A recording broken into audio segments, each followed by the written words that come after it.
Écrire un roman, c'est loin d'être un long fleuve tranquille. Aujourd'hui, dans cette vidéo, on va voir ensemble quels sont les obstacles qui parfois nous nuisent dans notre écriture et comment on peut les contourner. Salut à vous écrivains et écrivaines, j'espère que vous avez la forme, que vous avancez à fond dans votre roman, qu'il n'y a pas trop d'obstacles qui se dressent sur votre chemin. Moi je me présente, je m'appelle Adrien, je suis un jeune écrivain qui se lance dans l'auto-édition et j'ai créé cette chaîne pour vous partager mon expérience vis-à-vis de l'écriture de mes romans. Donc si vous avez envie d'avoir votre boost quotidien de motivation, eh bien n'hésitez pas à vous abonner et à activer la cloche. En ce moment, je sors une vidéo tous les soirs à 18 h. Le premier frein qui plombe l'écriture de notre roman, c'est tout simplement la fameuse flemmardise. Je suis sûr que vous la connaissez autant que moi, cette petite saloperie. Et moi, ce que je fais lorsque je me sens en mode flemme, en mode ouais, j'ai pas envie de passer à l'action, je suis bien sur mon téléphone, eh bien ce que je fais, c'est que je fais une action simple pour me remettre en mouvement. Par exemple, ce que je peux faire, c'est tout simplement m'éclabousser le visage avec de l'eau froide ou boire un grand verre d'eau. Parce que l'eau, on sait bien, c'est la vie, c'est la putain de vie. Donc, ne négligez pas l'eau. Vous pouvez aussi vous mettre à ranger votre appartement pendant même 2 minutes ou faire un petit peu de sport, sautiller sur place. Rien que ça, en fait, ça va remettre votre corps en mouvement et lui faire comprendre que ça y est, c'est terminé, la flemme a été vaincue. Et une fois que vous avez fait cette petite action, eh bien ne perdez pas de temps, filez devant votre PC et commencez à écrire ou en tout cas commencez à travailler sur votre projet. Alors je ne vous dis pas d'écrire 3000 mots, surtout ne vous dites pas ça, ça risquerait de vous décourager, mais plutôt commencez juste par écrire, par faire une petite action simple, mais qui va en fait vous mettre en mouvement, qui va mettre votre cerveau en mode création. Et une fois que ça se sera fait, eh bien peut-être que vous prolongerez cette session d'écriture et que la flemme sera définitivement en grosse PLS.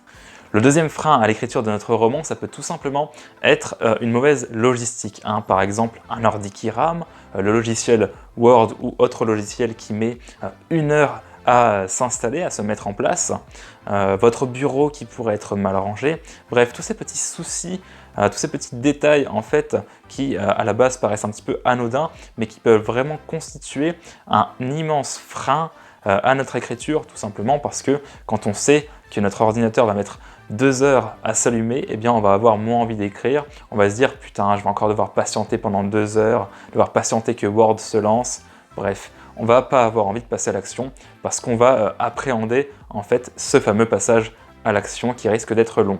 Ce que vous pouvez faire pour contrer cela, c'est tout simplement vous mettre en place la veille pour le lendemain.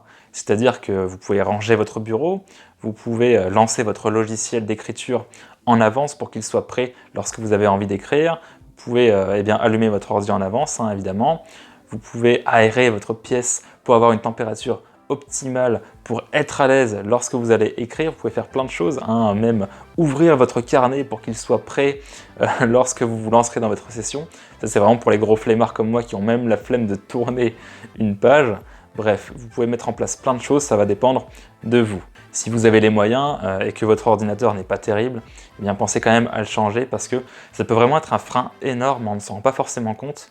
Mais quand notre ordi y rame, eh bien on est de mauvaise humeur, on n'a pas envie d'écrire, on n'a pas envie de passer à l'action, tout simplement parce qu'on sait que ça va être long et que du coup ça va être ennuyant. Bref, on peut se donner plein d'excuses pendant que notre logiciel est en train de se lancer. Donc, investissez dans un ordinateur si vous en avez les moyens. Et si vous n'en avez pas les moyens et que votre ordi rame et que ça vous saoule, eh bien essayez de passer à l'écriture manuscrite tout simplement. Votre main, certes, écrit plus lentement, mais au moins elle ne vous fera pas défaut. Le troisième frein dans l'écriture de votre roman, bien souvent, c'est le découragement. Si peut-être que vous avez reçu, je ne sais pas, un commentaire négatif sur le forum où vous postez vos écrits, peut-être que vous avez appris une mauvaise nouvelle, que vous n'êtes pas dans un bon mood pour écrire, peut-être que vous perdez confiance en vous au niveau de votre écriture. Bref, il y a plein de choses, il y a plein de façons d'être découragé. Et ça peut être vraiment un gros obstacle parce que vous allez vous demander mais à quoi ça va servir d'aller écrire, est-ce que ça en vaut vraiment la peine? Et ça vraiment c'est un poison pour vous, donc il faut essayer de pallier à cela et je vais vous donner quelques conseils pour ça. Qu'importe les critiques négatives, qu'importe le manque de confiance que vous avez en vos écrits, il y a certainement des choses dans votre roman dont vous êtes fier. Par exemple, un personnage auquel vous êtes attaché, un passage qui vous a fait bien rire quand vous l'avez écrit, une description que vous avez particulièrement bien réussi, un commentaire positif que vous avez reçu, vos proches qui vous encouragent. Bref, il y a plein de choses positives qui peuvent vous aider à vous remonter le moral, lors de ces baisses de motivation, lors de ces découragements. Le quatrième frein dans l'écriture d'un roman, c'est le manque d'inspiration. Alors je sais qu'il y a des auteurs qui ne sont jamais en manque d'inspiration, qui n'ont vraiment jamais de baisse de motivation. C'est complètement faux, hein. Tous les auteurs ont rencontré ce problème, ce fameux syndrome de la page blanche. L'essentiel, c'est d'essayer de trouver des idées pour combler ce manque d'inspiration. Alors comment on trouve des idées?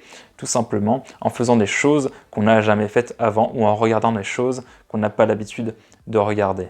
Vous pouvez par exemple sortir tout simplement, aller dans des endroits que vous n'avez jamais visités, vous pouvez aller voir des amis, discuter avec eux, vous pouvez regarder un film, vous pouvez faire plein de choses en fait, hein. Vous pouvez trouver un nouveau sport, trouver une nouvelle activité, bref, quelque chose qui va donner du contenu à votre cerveau pour qu'il vous trouve des idées. L'essentiel en fait c'est vraiment de sortir de votre zone de confort, histoire de faire découvrir de nouvelles choses à votre cerveau, de vous faire ressentir aussi d'autres émotions. Parce que si vous n'êtes pas sorti de chez vous depuis 15 jours, que vous avez toujours vu les mêmes personnes, voire que vous avez vu personne, que vous avez fait les mêmes choses, que vous avez appliqué la même routine, eh bien en fait c'est normal de ne plus avoir d'inspiration parce que votre cerveau n'a pas reçu assez d'informations nouvelles pour créer de nouvelles idées. Et vous, quel est votre pire démon lorsque vous écrivez? Quel est votre pire obstacle qui vous empêche de passer à l'action? N'hésitez pas à me le dire en commentaire, on pourra en discuter, ça pourrait être très sympa.